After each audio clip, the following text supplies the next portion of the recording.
আসসালামু আলাইকুম। আজকে যে ভিডিওটি দেখতে পারতেছেন এটা গতকাল রাত্রে যে আপলোডটি দিয়েছিলাম ভিডিও, শুধু আগুন আর আগুন দেখা গিয়েছিল। সেই জায়গার এটি একটু অংশ। আমি দিনের মধ্যে এটি ভিডিও করেছি। তো আপনারা দেখেন, এই পরিবারটি কিন্তু অনেক অসহায়।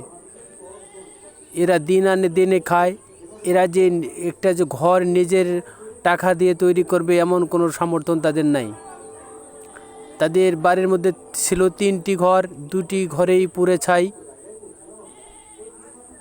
দেখুন, সব কিছু পুড়ে ছাই হয়ে গিয়েছে। ভিতরে যা ছিল, বাইরে যা ছিল, সব কিছুই।